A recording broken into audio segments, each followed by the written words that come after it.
Hello student, I welcome you all on quick echo. तो हमने DSSB PGT economics के 2 part में 2014 के PYQs किए थे और आज हम उसका नेक्स्ट पार्ट करेंगे जो कि इसी का जो हमने 50 क्वेश्चन किए थे उसके आगे के क्वेश्चन, क्योंकि DSSB में पूरे 100 क्वेश्चन आते हैं। तो चलिए स्टार्ट करते हैं। तो हमारा फर्स्ट क्वेश्चन है, focus product and focus market are the two scheme introduced related to. तो देखिए, एक किसी भी प्रोडक्ट पे फोकस करना या मार्केट पे फोकस करना ये हमें बताता है कि हम उस प्रोडक्ट को ज़्यादा से ज़्यादा प्रोड्यूस करना चाहते हैं, उस मार्केट को और हम प्रोड्यूस करना चाहते हैं। और उसका मेन गोल होता है कि हम चाहते हैं कि हमारा सिर्फ हम डोमेस्टिकली ही यूज़ ना करें उस प्रोडक्ट का, उसका मार्केट और ब्रॉड हो और हम उसका एक्सपोर्ट कर सकें। यानी कि हम चाहते हैं ये फोकस प्रोडक्ट और फोकस मार्केट स्कीम के द्वारा कि ताकि हमारा एक्सपोर्ट प्रमोट हो। तो अब देखिए, इंडस्ट्रियल डाइवर्सिफिकेशन तो इसके लिए हम नहीं करते हैं, टेक्नोलॉजी फॉर अपग्रेड तो इसके लिए भी हम नहीं करते हैं। देखिए, हमारा सी है एक्सपोर्ट प्रमोशन। तो एक्सपोर्ट प्रमोशन के लिए ही हम फोकस प्रोडक्ट और फोकस मार्केट 2 स्कीम इंट्रोड्यूस की गई थी।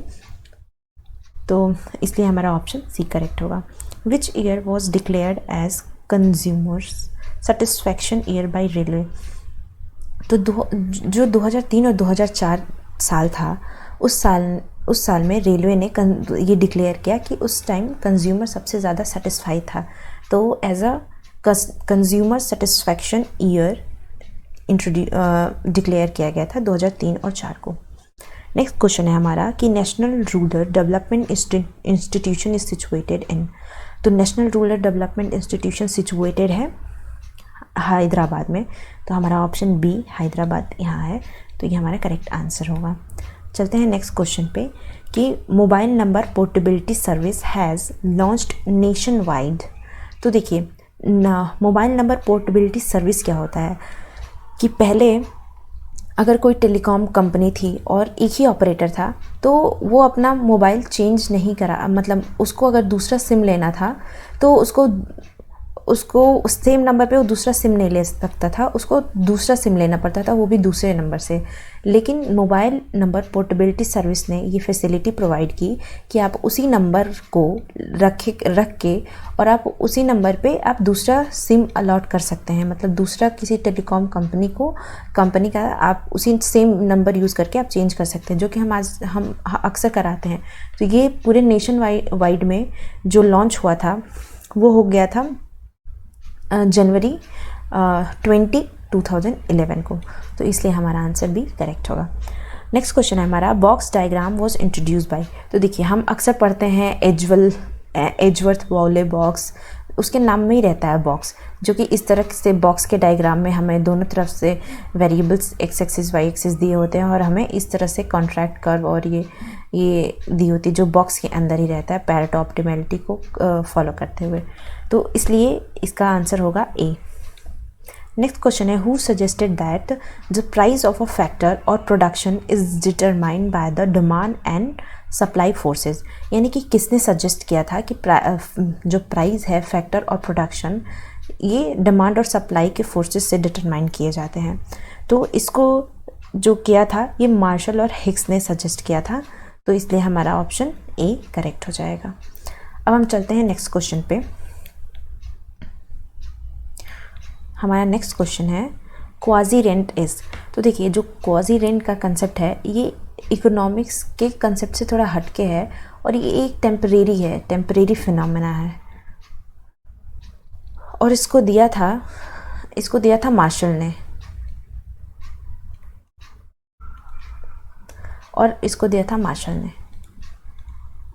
और मार्शल ने बोला था कि जब भी प्राइस एवरेज वेरिएबल कॉस्ट के इक्वल होगी, मतलब प्राइस एवरेज वेरिएबल कॉस्ट होगा, तो वो क्वाजी रेंट हम उसे कहेंगे। तो इसलिए एवरेज वेरिएबल कॉस्ट प्राइस के इक्वल इसी क्वाजी रेंट में होता है। नेक्स्ट क्वेश्चन है कि which of the following would not be consider a near money. अब देखिए, नियर मनी क्या होता है। एक तो होता है मनी जो कि डायरेक्ट फॉर्म में होता है, जिसको हम लेके तुरंत हम खर्चा कर सकते हैं। लेकिन एक होता है नियर मनी उसको हम तुरंत नहीं खर्चा कर सकते हैं, उसको हमें चेंज कराना पड़ता है। तो अब देखिए टाइम डिपॉजिट, तो क्या टाइम डिपॉजिट, अगर किसी ने टाइम डिपॉजिट किया है और वो अपना मंथली पे मान लीजिए 5 साल का टाइम डिपॉजिट किया है कहीं पे भी, बैंक पे भी, पोस्ट ऑफिस पे भी, तो वो 5 साल से पहले वो पैसे नहीं निकाल सकता है। तो उसके लिए ये पैसा क्या होगा, नियर मनी के उसमें आएगा। तो टाइम डिपॉजिट एक नियर मनी है। अगर हम saving and loan and share की बात करें, तो अगर हम कहीं सेविंग कर रहे हैं या लोन या शेयर में हमने पैसे लगा दिए हैं, तो हम क्या करते हैं, उसको लेने के लिए हमें थोड़ा सा टाइम ड्यूरेशन की ज़रूरत होती है, या एक फ़िक्स्ड मैच्योरिटी पीरियड के बाद ही हम उस शेयर को भी निकाल सकते हैं और किसी भी लोन को हम लेते हैं, या तो ये भी एक नियर मनी का पार्ट होता है। अगर हम ट्रेजरी बिल की बात करें तो ये गवर्नमेंट सिक्योरिटी बिल है। तो ये बिल का भी टाइम ड्यूरेशन होता है कि 81 डेज़ 91 डेज़ होना चाहिए या 1 साल के अंदर होना चाहिए। तो ये भी एक नियर मनी के कैटेगरी में आता है। लेकिन अगर हम डिमांड डिपॉजिट की बात करें तो हम तुरंत डिमांड करते हैं और तुरंत हमें मनी मिल जाती है। इसके लिए हमें कोई मैच्योरिटी डेट्स की ज़रूरत नहीं होती है। तो ये एक नियर मनी का पार्ट नहीं है, तो इसलिए हमारा ऑप्शन डी करेक्ट होगा। अब हम चलते हैं नेक्स्ट क्वेश्चन पे कि an active deposit is one in which the initiative lies with. देखिए एक्टिव डिपॉजिट का इनिशिएटिव किसने लाया था, तो एक्टिव डिपॉजिट का इनिशिएटिव बैंकों ने लाया था, तो द बैंक। तो बैंकों से रिलेटेड है एक्टिव डिपॉजिट जो इनिशिएटिव है। नेक्स्ट क्वेश्चन पे चलते हैं कि कीन्स टर्म एक्टिव बैलेंस और as a money held for. तो कीन्स ने एक्टिव बैलेंस किसके कौन से मोटिव को बताया था, तो देखिए कीन्स ने जो 3 मोटिव्स दिए थे, पहला ट्रांजैक्टरी मोटिव्स, दूसरा प्रिकॉशनरी मोटिव्स और तीसरा स्पेक्युलेटिव मोटिव। अब कीन्स ने जो बताया था इन तीनों के बारे में कि ये जो ट्रांजैक्टरी और प्रिकॉशनरी मोटिव हैं ये डिपेंड करते हैं इनकम पे, और जो स्पेक्युलेटिव मोटिव है ये रेट ऑफ इंटरेस्ट पे डिपेंड करता है। तो अगर हम देखें कि एक्टिव बैलेंस किस में है, तो इनकम एक एक्टिव बैलेंस का रोल प्ले करता है जो कि ट्रांजैक्टरी और प्रिकॉशनरी मोटिव में है। तो यानी कि दोनों मोटिव एक एक्टिव बैलेंस जो कि टर्म यूज़ किया था कीन्स ने एज अ मनी, तो इनकम है अगर दोनों का फैक्टर, तो इसलिए एज अ मनी का पार्ट वही होगा। तो transactory and precautionary motive is our correct answer, तो बी करेक्ट होगा। अब हम चलते हैं नेक्स्ट क्वेश्चन पे। The secondary securities are the financial claim issued by. देखिए सेकेंडरी सिक्योरिटीज़ यानी कि सेकेंडरी मार्केट की बात की जा रही है, तो वो कौन करता है, कोई भी फाइनेंशियल अगर क्लेम हो जाए तो उसको कौन देखता है, तो फाइनेंशियल इंस्टीट्यूशंस उसको देखता है। तो इसलिए हमारा आंसर ए करेक्ट होगा। अब हम चलते हैं नेक्स्ट क्वेश्चन पे कि maintaining a cash reserve ratio of 20% with primary deposit of 1000, the total derivative deposit created by bank would be। देखिए इसके सॉल्व करने के इसके फॉर्मूले हैं। तो इसको सॉल्व करने के बाद हमारा जो ऑफिशियल आंसर की में आया था वो 4000 था, जो ऑफिशियल आंसर की का आंसर था। लेकिन बाद में उसको चेंज करके ये ए उसको आंसर में लाया गया। तो इनका दोनों जो बाद में चेंज किया गया, तो इसको हम बाद में इसको मैं आप लोगों को सॉल्व कराऊंगी इसके साथ इसके और भी क्वेश्चंस लेके कि और भी किस तरह के क्वेश्चंस इसमें बन सकते हैं। तो अभी ऑफिशियल आंसर की के अकॉर्डिंग ये सी है, और लेकिन बाद में चेंज करके उसी ऑफिशियल आंसर की में बाद में इसको ए माना गया है। तो इसलिए अभी इस क्वेश्चन को हम बाद में करेंगे। नेक्स्ट चलते हैं कि the word budget has been derived from. तो बजट किस कौन से मतलब वर्ड से लिया गया है, तो देखिए जो बजट वर्ड है इसको फ्रेंच वर्ड है बुगेट, ये फ्रेंच वर्ड के बुगेट से लिया गया और जिसका मतलब होता है लिटिल बैग। तो देखिए कभी भी अगर बजट अभी निर्मला सीतारमण से आने से पहले, जो अब तो उन्होंने रेड कलर के उसमें कवर करके बजट हमारा पेश होता है, इससे उसके पहले हमारा बजट हमेशा एक ब्लैक कलर के छोटे से बैग में लेके आया जाता था, क्योंकि इसका मतलब ही होता है बुगेट, जो कि फ्रेंच वर्ड से डिराइव किया गया था और जिसका मतलब होता है लिटिल बैग। तो उसी बैग में लेके हमारे जो भी फाइनेंस मिनिस्टर हैं वो बजट पेश करते थे। तो हमारा आंसर हो जाएगा सी, फ्रेंच। नेक्स्ट क्वेश्चन पे चलते हैं कि द व्हील ऑफ मनी। देखिए व्हील का मतलब होता है कवर करना, इंडिकेट क्या करता है, तो द व्हील ऑफ मनी क्या इंडिकेट करता है। हम ऑप्शन देखते हैं। Money is only lubricant enabling the economic machine to function continuously and smoothly with cannot affect the real variable. इसका कहने का मतलब है कि मनी जो है ये इकोनॉमिक में कंटिन्यूसली और स्मूथ मैनर पे वर्क करता है। मनी एक ऐसा फंक्शन है जो इकोनॉमी में एकदम कंटिन्यूसली वर्क करता है और ये रियल वेरिएबल को अफेक्ट नहीं करता है। सेकंड में पूछा है कि ये रियल वेरिएबल को अफेक्ट करता है, और थर्ड में है कि ये जो रियल वेरिएबल और मनी वेरिएबल दोनों को इफ़ेक्ट करता है। तो जो मनी है, जो व्हील ऑफ मनी का जो कंसेप्ट है, इसका मतलब होता है कि जो एज अ कमोडिटी हम मनी को ट्रीट करते हैं व्हील ऑफ मनी में, और जैसे कि और सब है ऑयल और ये सब, उसी तरह से हम मनी को भी ट्रीट करते हैं। और मनी हमारी इकोनॉमी में एकदम कंटिन्यूसली फंक्शन करता है, economic machine to function continuously and smoothly manner. तो इसलिए हमारा ऑप्शन ए करेक्ट होगा। अब हम चलते हैं नेक्स्ट क्वेश्चन पे कि in collusive oligopoly for joint profit maximisation. देखिए जब जॉइंट प्रॉफिट मैक्सिमाइजेशन अगर होता है तो यानी कि बहुत सारी फर्म्स एक कार्टेल बना लेती हैं, और वो कार्टेल बना लेती हैं, और कार्टेल बनाने के बाद वो ये डिसाइड करती हैं कि जो पूरे फर्म है उसका एक साथ, यानी कि वो जॉइंट प्रॉफिट की बात करती है, और group maximization as a whole, यानी कि वो ग्रुप मैक्सिमाइजेशन की बात करती हैं, group maximization as a whole. तो अगर कार्टेल फॉर्म की है तो वो चाहते हैं कि जो हमारा आउटपुट है वो आउटपुट को कम करे, मतलब कि वो रिड्यूस कर दे, आउटपुट को रिड्यूस कर दे और प्राइस को इंक्रीज़ कर दे, तो उनका ज़्यादा प्रॉफिट होगा। तो वो इस पे काम करते हैं। अब इसमें देखिए higher cost make higher profit, lower cost lower cost, तो कॉस्ट से इसका रिलेशन नहीं था, इसका आउटपुट को वो कम करके और जॉइंट मैक्सिमाइजेशन की बात करते हैं कोलिसिव ओलिगोपोली में। तो इसलिए हमारा आंसर होगा नन ऑफ दीज, क्योंकि हम आउटपुट और प्राइस का रिलेशन इसमें देखते हैं। अब हम नेक्स्ट चलते हैं कि each seller determine his price on the assumptions that his rival will keep his price constant under. अब देखिए बहुत सारे ऐसे मॉडल ओलिगोपोली के डिओपोली के मॉडल दिए गए, जिसमें कि कुर्नोट का मॉडल, बाटरलैंड का मॉडल, एजवर्थ का मॉडल, ये सारे मॉडल बहुत फिर मार्शल, तो ये सारे मॉडल बहुत इंपॉर्टेंट है। अब देखिए कुर्नोट के मॉडल में जो वो राइवल थे अपना आउटपुट हमेशा कांस्टेंट रखते थे, और बाटरलैंड के मॉडल में वो प्राइस कांस्टेंट रखते थे, और एजवर्थ के मॉडल में और ये दोनों कांस्टेंट रहता था, बोथ आर कांस्टेंट। तो अगर हम देखें कि कौन से में प्राइस कांस्टेंट है, तो प्राइस बाटरलैंड मॉडल में कांस्टेंट रहता है, तो इसलिए हमारा ऑप्शन ए होगा। अगर यहाँ पे आउटपुट पूछता तो उसके लिए कुर्नोट मॉडल हमारा करेक्ट आंसर होता।